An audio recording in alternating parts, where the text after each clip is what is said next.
ऐसे में एक काम करते हैं, मारुति सुजुकी के ED marketing and sales Shashank Srivastava sir जुड़ते हुए फोन लाइन पर। एक छोटे नोटिस पे शशांक सर एग्री करके बातचीत करने के लिए। Shashank sir, thank you so much जुड़ने के लिए। पहले तो ये समझाएं, मूड माहौल है कैसा? वो बहुत डिमांड पिकअप हुई थी वेव 1 के बाद, वो बड़ी पेंट अप डिमांड आई थी, फिर वेव 2 के बाद फिर सारा मामला लड़खड़ा गया। अब ताजा स्थिति क्या है? किस हद तक हालात पटरी पे आए हैं और कितने ऑप्टिमिस्टिक हैं आप लोग इस बार की फेस्टिव सेल्स, इस बार की फेस्टिव डिमांड को लेकर? तो आपने बिल्कुल सही फरमाया कि वेव 1 के बाद से जो पब्लिक ट्रांसपोर्ट से हटके जो पर्सनल ट्रांसपोर्ट की तरफ से रुझान हुआ था कंज्यूमर्स का, उसकी वजह से अच्छी तेजी हुई थी डिमांड में। और दूसरी वजह यह भी थी कि काफी टाइम तक जो सप्लाई साइड थी वो बंद थी पहले लॉकडाउन में, जबकि दूसरे लॉकडाउन में इंडस्ट्रियल एक्टिविटी बरकरार रही थी। इसलिए वो जो ब्रेकडाउन हमें सप्लाई चेन की साइड से देखने को मिला था वो इस सेकंड वेव में नहीं देखने को मिला था। इसलिए जो पेंट अप डिमांड है सेकंड वेव के बाद थोड़ी कम नजर आई। लेकिन जहां तक आज की बात करें आप, तो आज हम अगर एनालाइज करें डिमांड साइड पे, तो डिमांड साइड के पैरामीटर्स काफी अच्छे हैं। अगर डिमांड साइड से पैरामीटर से मेरा मतलब है जैसे बुकिंग्स या इंक्वायरीज गाड़ियों की या रिटेल फिगर। लेकिन अगर सप्लाई साइड की तरफ से बात करें तो जैसे आपके प्रोग्राम में पहले भी इसका जिक्र हुआ कि सप्लाई साइड पे सेमीकंडक्टर की कमी से प्रोडक्शन काफी इफेक्ट हुआ है। और ये इफेक्ट जो है सिर्फ अगस्त में नहीं था, ये इफेक्ट काफी हद तक सितंबर में भी देखने को मिलेगा और मिल रहा है। इसलिए मैं नहीं समझता कि सितंबर के आंकड़े कोई बहुत अच्छे होंगे अगस्त के मुकाबले, लेकिन डिमांड जरूर बढ़ गई है। और जहां तक आपने इसका फेस्टिवल सीजन का आपने जो प्रश्न किया, नॉर्मली क्या होता है कि जो फेस्टिवल सीजन आता है जो इस बार 6 अक्टूबर से शुरू हो रहा है नवरात्रों से, उसके पहले जो 15 दिन होते हैं उनको एक बुरा पीरियड माना जाता है, पितृपक्ष या श्राद्ध का पीरियड जो अभी चल रहा है।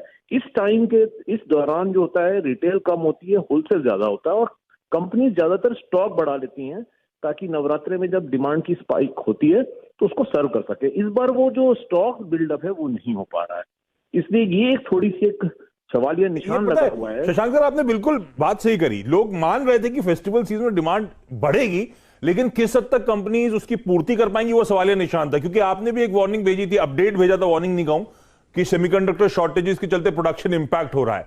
तो क्या डिमांड स्ट्रांग होगी, आप लोग एंटिसिपेट कर रहे हैं? और क्या उस डिमांड की पूर्ति नहीं हो पाएगी, इस बात ये होने वाला है? ऐसा क्या? ऐसा मुझे लग रहा है कि जो पहले जो नवरात्र का जो पहला पीरियड है जो 6 अक्टूबर से शुरू होता है, वहां पे तो मुझे लगता है जो ट्रेडिशनली स्टॉक बिल्डअप होता है, जैसे मैंने अभी बताया आपको श्राद्ध के पीरियड में, वो नहीं हो पाया है स्टॉक का बिल्डअप। और मुझे नहीं लगता कि वो स्टॉक का बिल्डअप हो पाएगा इस पहले जो पार्ट है इसका नवरात्रों से जो शुरू होता है जो फेस्टिवल सीजन का। लेकिन हाँ, अब जो सिचुएशन है ये भी मेरे को अभी मैंने सुना प्रोग्राम में वो जिक्र हुआ इसका कि शायद ये बेहतरी की तरफ जा रही है और आगे आने वाले टाइम में शायद सप्लाई बेहतर हो जाए। और यही वजह है कि जो सेकंड हाफ है उसका जो उसका सीजन का, वो शायद बेहतर रहे। फर्स्ट हाफ चाहिए था स्टॉक का, वो शायद मुझे इस समय नजर नहीं आ रहा है। ओके शशांक जी, थोड़ी सी बात जरा मारुति की स्पेसिफिकली करते हैं।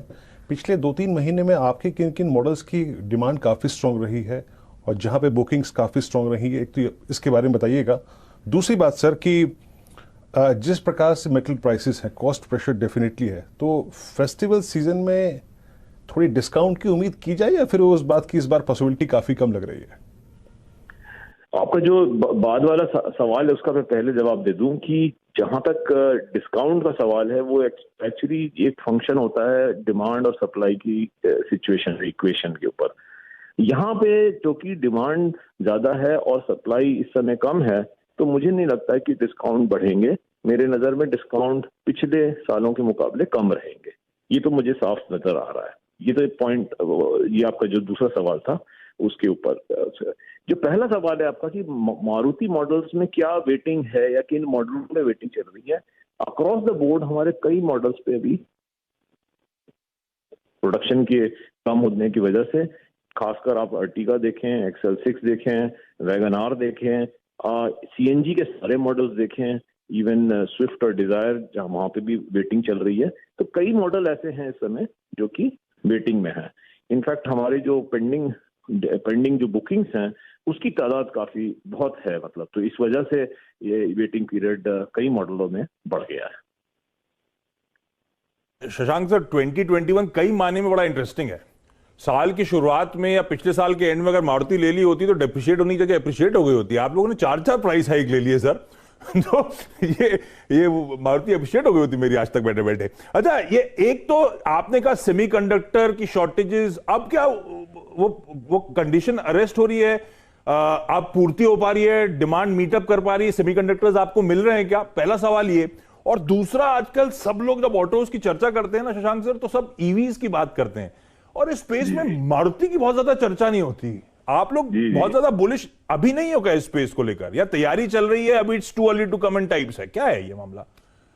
जी, तो जैसे सेमीकंडक्टर का जहां तक आपने सवाल किया उसका तो मैं बता दूं कि सेमीकंडक्टर का जो अगर पूर्ति नॉर्मलाइज भी होती है तो कुछ वक्त के बाद उसको इफेक्ट आपको देखने को मिलेगा, क्योंकि ये जो सेमीकंडक्टर्स के जो साइकिल होती है, जो पूरी प्रोडक्शन साइकिल है, वो थोड़ी सी लंबी होती है। तो ये मेरे ख्याल में कुछ इवन दो सिचुएशन में भी बिकमिंग मोर नॉर्मल। आपको पता है ये कोई सूबाई या कोई मुल्की उसका प्रॉब्लम नहीं है, ये पूरे ग्लोबल प्रॉब्लम है। इट्स आलमी जिसको प्रॉब्लम बोलते हैं वो है ये।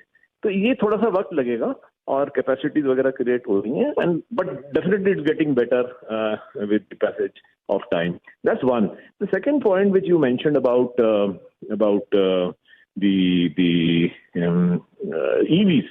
EVs पे हमने कई बार बोला है कि EVs में पूरी दुनिया में अभी जो है करीब 2% से कम गाड़ियां EVs की हैं, और ये जरूर ये क्लियर है कि आगे आने वाले दिनों में जब बैटरी की कॉस्ट कम होती जाएगी तो जो पॉइंट ऑफ इन्फ्लेक्शन जिसको बोल रहे हैं इंडस्ट्री में, जब EVs की जो टोटल कॉस्ट ऑफ ओनरशिप है वो एक आइस व्हीकल से, जो इंटरनल कंबशन इंजन हैं उनसे कम हो जाएगी, उस समय ये तेजी से इसका सेल बढ़ेगा। अब उस पर चर्चा ये हो रही है कि ये टाइम कब आएगा, 2027 में आएगा, 2028 में, 2030 में, एक्सेट्रा। तो 2030 तक ये उम्मीद है कि करीब 8 से 10% गाड़ियां इंडिया में EVs होंगी, लेकिन तब तक 70 मिलियन गाड़ी इंडिया में बनेंगी। उसमें से अगर 7 मिलियन भी अगर आप लगा लें EVs, तो 63 million vehicles still be there.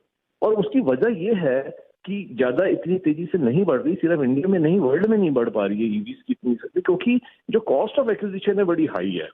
और इससे वो वजह इसलिए है क्योंकि जो बैटरी की करंट टेक्नोलॉजी है हम लोगों के पास में, वो तकनीक ऐसे है कि जिससे कि उसका कॉस्ट जो है वो हाई है। तो हमें बैटरी की टेक्नोलॉजी कुछ ऐसी डेवलप करनी पड़ेगी जिससे कि कॉस्ट कम हो सके। और दूसरा चार्जिंग इंफ्रास्ट्रक्चर, और तीसरा जो रेंज एंग्जाइटी जिसको कहते हैं कंज्यूमर्स में, ये कि एक चार्ज के बाद कितनी किलोमीटर चलेगी। और यही वजह है कि दुनिया में और इंडिया में भी, इंडिया में तो 0.5% से कम सेल है EV में। तो मेरे को लगता है जो सस्टेनेबल बिजनेस मॉडल है, जो लार्ज वॉल्यूम्स है, जिससे कि एनवायरनमेंट पे फर्क पड़ सके या जितना बिजनेस की जो है वो मॉडल बन सके, वो थोड़ा सा वक्त लगेगा। और हम यही कह रहे हैं कि ये पूरा जो रूट है इलेक्ट्रिफिकेशन का, वो थ्रू इलेक्ट्रिक व्हीकल्स का, वो इलेक्ट्रिफिकेशन के थ्रू है, दैट इज थ्रू हाइब्रिडाइजेशन। क्योंकि ये जो 63 मिलियन गाड़ियां बनेंगी आइस की, उसके लिए भी हमें कुछ करना पड़ेगा अगर हमें एनवायरनमेंट पे कोई डिफरेंस करना है। तो चाहे वो CNG का प्रयोग करें या कुछ हम हाइब्रिड की बातें करें जहां पे फ्यूल एफिशिएंसी बेहतर होती है। तो ठीक है, वो आप कह रहे हैं EV एज अ स्पेस बहुत जल्दी पिकअप नहीं करेगी, तो ये एग्रेशन इसलिए नहीं है, ये आपकी एक सोची समझी स्ट्रैटेजी है। ठीक बात। जाते जाते शशांक सर, एक वो सुजुकी जिम्नी बड़ी पसंद आती है मुझे, कब ला रहे हो आप लोग इंडिया में? और वो 5 सीटर में मजा है। 5 सीटर ला रहे हो, 7 सीटर ला रहे हो? देखिए, आपने अभी मेंशन किया, पता नहीं आप मजाक कर रहे थे कि आप शायद वो कोई गाड़ी आ रही थी कुछ 7 सीटर, उसकी शायद आप उसके लिए वेट नहीं कर रहे थे। और हाँ, आपने ये जो प्रश्न किया, ये कई लोग पूछते हैं। जिम्नी को हमने पिछले ऑटो एक्सपो में दिखाया था, हम मार्केट फीडबैक ले रहे हैं और उसको, हाँ, हमारा पूरा इरादा तो है और हम उसको इस समय मार्केट की स्टडी कर रहे हैं और उस फीडबैक के आधार पे ही हम उसको लॉन्च करेंगे। चलिए शशांक सर, लेकिन 5 सीटर ध्यान रखिएगा, सिर्फ 7 सीटर नहीं, 5 सीटर क्यूट है। चलिए Shashank sir, thank you so much इस इंपॉर्टेंट दिन बातचीत करने के लिए डिटेल में हमारे साथ। तो ध्यान रखिएगा, फेस्टिव डिमांड बेहतर हो सकती है, लेकिन ये जो इस बिक्री के आंकड़े इस महीने के आएंगे, सेमीकंडक्टर शॉर्टेजेस के इश्यूज नजर आएंगे आपको। तो ऐसा नहीं है कि इस बिक्री के आंकड़े जो 1 अक्टूबर को आएंगे, फ्राइडे को, बहुत अच्छे आने वाले हैं। और वो श्राद्ध का पीरियड खत्म होगा, उसके बाद कुछ सेल्स पिकअप होंगी, बहुत ज्यादा डिस्काउंट्स ऑन ऑफर नहीं होंगे, क्योंकि डिस्काउंट्स ट्रूली डिमांड सप्लाई का गेम है। और इस बार सप्लाई कॉन्स्ट्रेंट्स हैं और एंटिसिपेटेड डिमांड बेहतर होगी, तो हम आपको बहुत ज्यादा डिस्काउंट नहीं मिलेगा इस बार। पर देखते हैं वो सेल्स कैसी पैन आउट होती है। सेमीकंडक्टर की शॉर्टेजेस धीरे धीरे करके ईज ऑफ हो रहे हैं, ये क्लैरिटी आती हुई। और मारुति की सोची समझी स्ट्रैटेजी है, बातचीत से तो ये लग रहा है फिलहाल ईवी पे बहुत ज्यादा बुलिश नहीं होने की। जो शख्स इस समय स्क्रीन पर आएंगे आपके हमारे पैनल में, बहुत चैनल चेक्स के लिए जाने जाते हैं ऑटो एज अ स्पेस को लेकर। दीवान साहब, आपका चैनल चेक क्या कहता है? इस बार तैयारी कैसी हो रही है auto companies, auto ancillary companies की फेस्टिव सीजन के लिए? और आप अक्टूबर की सीरीज में एक्सपेक्ट कर रहे हो क्या कि ये ऑटो की जो आज रैली पिकअप हुई है ये एक्सटेंड होगी? आशीष, जो शशांक जी ने बहुत इंटरेस्टिंग चीजें समझाई, उसको नजर में रखते हुए बहुत सिंपल चीज है। डिमांड बहुत मजबूत है, पेंटअप है, प्रोडक्शन हुआ नहीं है। अगर आप कोई भी डीलरशिप के पास जाएं तो उनके पास एक्चुअली माल है नहीं, वेटिंग करनी पड़ती है। और ये जो नए लॉन्चेस आ रहे हैं, जो दीपाली ने सारी सूची आपको दिखाई थी, MG एस्टोर हो गया, XUV 700 हो गया, ये सारे प्रीमियम सेगमेंट्स में।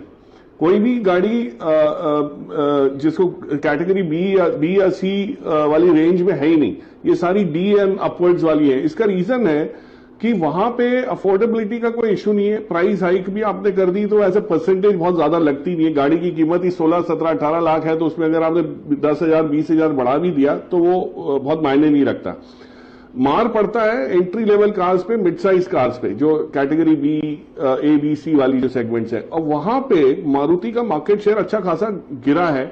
किया ने ले लिया, थोड़ा Hyundai ने ले लिया। तो मुझे ये लग रहा है कि फेस्टिव सीजन में एक थोड़ा सा रीशफल होगा मार्केट शेयर का, और रेवेन्यू बहुत अच्छे आएंगे आपके दिसंबर एंड तक के। तो अगर आप ट्रेडर हैं तो आज ऑटो स्टॉक में, आज आपने रैली में पार्टिसिपेट करना शुरू किया है, तो आपको डेफिनेटली अपसाइड मिलेगी on the expectation of stronger revenue, लेकिन मार्जिन नहीं आएंगे। तो जब दिसंबर के रिजल्ट्स आएंगे, जब भी आएंगे, जनवरी में आएंगे, एंड जैन फरवरी में आएंगे, तब आपको मार्जिन की प्रोफाइल देखते हुए फिर गिरावट आ जाएगी। तो ये आपके पास 3 महीने हैं, 4 महीने एज ए ट्रेडर मजे करने के, बट डेफिनेटली थोड़ी सी अपसाइड रहेगी। इंटरेस्टिंग चीज है ऑटो एंसिलरीज पे, जहां पे ग्लोबल फैक्टर थोड़ा सा काम आना शुरू हो जाएगा। और हम लोग जिस हिसाब से ग्लोबलाइज हो रहे हैं, बहुत जल्द आपको ऑटो एंसिलरी में भी वही चीज दिखनी शुरू होगी कि यहाँ बेस यहाँ पे है, प्रोडक्शन यहाँ पे है, लेकिन माल जा रहा है रेस्ट ऑफ द वर्ल्ड में। और उस लिहाज से मुझे बॉश, आप बॉश पे नजर डालिए, थोड़ा सा बड़ा स्टॉक होने की वजह से लोग घबराते हैं कि 15-16